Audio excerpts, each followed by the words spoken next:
جب آپ خوبصورت آواز میں ترنم کے ساتھ خطبہ پڑھتے تھے تو پرندے بھی سننے کے لیے بےتاب رہتے تھے۔ علامہ احمد سید خان صاحب ملتانی رحمۃ اللہ علیہ کو 2 مرتبہ زہر دی۔ دوران نماز ایک شخص نے علامہ احمد سید خان ملتانی رحمۃ اللہ علیہ پہ خنجر چلا دی۔ تو ناظرین، جیسا کہ آپ جانتے ہیں کہ علامہ احمد سید خان صاحب ملتانی رحمۃ اللہ علیہ یہ وہ عظیم شخصیت تھی جس نے اپنی زندگی کے 50 سال محض اللہ تعالیٰ کی رضا کے لیے توحید و سنت کا کام کیا۔ تو ان 50 سالوں میں انہیں کیا کچھ برداشت کرنا پڑا اور ان پر کیسے کیسے حالات آئے، ان میں سے چند اہم اور ضروری واقعات میں آج آپ کے سامنے شیئر کرنا چاہتا ہوں، اور یقیناً ان میں سے بہت ساری ایسی باتیں ہیں جو شاید آپ نے پہلے کبھی نہیں سنی ہوں گی۔ تو سب سے پہلی بات یہ ہے کہ حضرت العلامہ احمد سید خان صاحب ملتانی نے جب اپنا ابتدائی دور میں تقریروں کا آغاز کیا تو وہ اکثر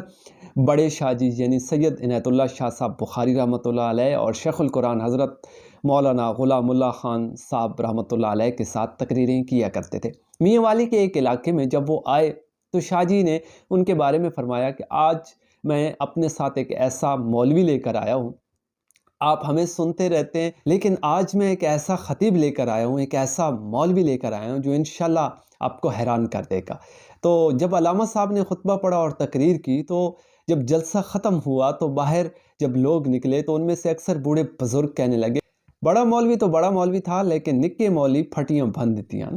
تو پنجابی میں وہ اپنی سرائکی میں کہنے لگے کہ بھائی بس کر دی ہے، چھوٹے مولوی نے بھی کمال کا خطیب ہے اور بڑی زبردست تقریر کی۔ جب آپ خوبصورت آواز میں ترنم کے ساتھ خطبہ پڑھتے تھے تو پرندے بھی سننے کے لیے بےتاب رہتے تھے۔ ناظرین، آپ یہ بھی اچھی طرح سے واقف ہیں اور جانتے ہیں کہ حضرت العلامہ جناب احمد سید خان صاحب ملتانی رحمۃ اللہ علیہ کو اللہ تعالیٰ نے بہت ہی خوبصورت آواز سے نوازا تھا، اور وہ بھی اکثر جو ہے نا منڈلاتے رہتے تھے اور درختوں پہ بیٹھ کے علامہ احمد سید خان صاحب رحمۃ اللہ علیہ کا خطبہ سنا کرتے تھے، ٹھیک ہے، اور لوگوں پہ سحر طاری ہو جایا کرتا تھا، اور اکثر لوگ جو ہے نا مدہوش ہو جاتے تھے اور 4 گھنٹے علامہ احمد سید خان صاحب ملتانی رحمۃ اللہ علیہ بیان کیا کرتے تھے، اور لوگ اتنی توجہ اور انہماک کے ساتھ سنا کرتے تھے کہ بور بھی نہیں ہوتے تھے، تھکتے بھی نہیں تھے، اور جب علامہ صاحب بس کرتے تو ایسا لگتا تھا کہ آدھا پونا گھنٹہ ہی خطاب کیا ہے۔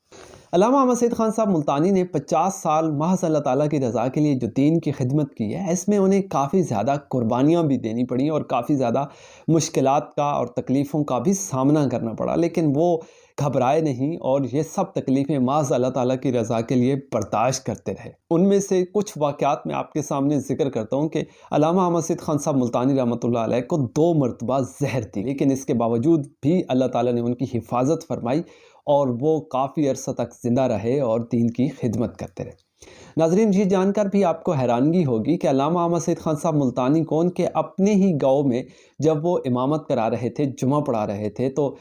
دوران نماز ایک شخص نے علامہ احمد سید خان ملتانی رحمۃ اللہ علیہ پہ خنجر چلا دی، لیکن اس موقع پر بھی اللہ رب العزت کو کچھ اور ہی منظور تھا، تو اللہ رب العزت نے علامہ احمد سید خان ملتانی رحمۃ اللہ علیہ کی حفاظت فرمائی۔ ناظرین، آپ کو یہ بھی بتاتا چلوں کہ علامہ احمد سید خان صاحب ملتانی رحمۃ اللہ علیہ نے اپنے آخری دور میں ایک کتاب لکھی جس کا عنوان تھا قرآن مقدس اور بخاری محدث۔ اس کتاب کے مارکیٹ میں آنے کے بعد ملک میں ایک بالکل ہی کوہرام مچ گیا، اور پھر علامہ احمد سید خان صاحب ملتانی رحمۃ اللہ علیہ پہ پرچے ہوئے اور 5 دفعے لگائے گئے، اور 5 کے 5 دفعے سزائے موت کے تھے۔ علامہ احمد سید خان ملتانی رحمۃ اللہ علیہ نے 9 مہینے جیل میں گزارے، اور اس کے بعد جو ہے نا عدالت نے فیصلہ دیا کہ علامہ احمد سید خان صاحب ملتانی رحمۃ اللہ علیہ کو باعزت بری کیا جاتا ہے۔ تو اللہ تعالیٰ نے ان کو عزت سے نوازا اور انہوں نے پھر باہر آ کر کھلے عام اللہ تعالیٰ کی توحید بیان کی اور قرآن و سنت کی اشاعت کرتے رہے۔ کہا جاتا ہے کہ علامہ احمد سید خان صاحب ملتانی رحمۃ اللہ علیہ اکثر جو ہے نا راتوں کو سفر جب کرتے تو راستے میں بھی کئی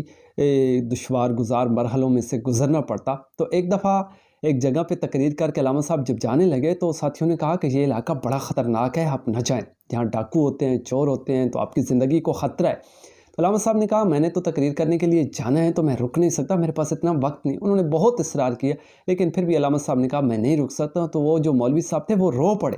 حضرت جی آپ بہت بڑی غلطی کر رہے ہیں۔ علامہ صاحب کہتے ہیں کہ میں وہاں سے نکل گیا، راستے میں دیکھا تو لوگ کھڑے ہیں، 3-4 آدمی ہیں، کلاشنکوف ہیں ان کے پاس ہیں، اور سیدھی تان کے کھڑے ہوئے۔ ڈرائیور ڈر گیا اور اس نے مجھے کہا کہ اسلحہ نکالو، اسلحہ۔ تو میں نے کہا میں نے تو اپنے پاس کبھی چاقو ہی نہیں رکھا، تو میں اسلحہ کہاں سے لوں؟ تو میں نے ڈرائیور کو اشارہ کیا کہ آپ جو گاڑی چلا رہے ہیں تو نہ اس کو آہستہ کریں اور نہ ہی تیز، جس سپیڈ سے جا رہے ہیں اسی سپیڈ سے چلتے جائیں۔ تو علامہ صاحب کہتے ہیں کہ انہوں نے ہماری طرف آنکھ اٹھا کر دیکھا بھی نہیں، میں دعائیں کرتا رہا۔ آگے جا کر کافی دور جا کر ہم نے گاڑی روکی، پیچھے مڑ کر علامہ صاحب کہتے ہیں میں نے دیکھا تو وہ اسی طرح بندوقیں تان کے کھڑی ہوئی، اپنی جگہ سے ہلے تک نہیں۔ تو اس طرح سے اللہ رب العزت نے علامہ مسعد خان صاحب ملتانی رحمہ اللہ کی حفاظت فرمائی۔ تو اس طرح کے کئی بے شمار واقعات ہیں جو علامہ مسعد خان صاحب ملتانی رحمہ اللہ کی زندگی میں پیش آئے، لیکن ان ساری باتوں کے باوجود اکثر علامہ مسعد خان صاحب ملتانی رحمہ اللہ کو تقریروں سے روکا جاتا تھا، اور وہ جو خود انتظامیہ کے لوگ ہوتے تھے وہ بھی چھپ جاتے تھے۔ علامہ صاحب انہیں کہتے کہ آپ مجھے اسپیکر لگا دیں اور آپ بے شک چلے جائیں، میں جانوں لوگ جانیں۔ جب علامہ صاحب اپنے خوبصورت انداز میں خطبہ شروع کرتے اور تقریر کرتے تو لوگ اتنے متاثر ہوتے، اکثر ان میں سے مسلمان ہو جاتے، کلمہ پڑھ لیتے اور علامہ صاحب کے دوست اور ساتھی بن جاتے تھے۔ توحید تو یہ ہے خدا حشر میں کہہ دے، یہ بندہ دو عالم سے خفا میرے لیے۔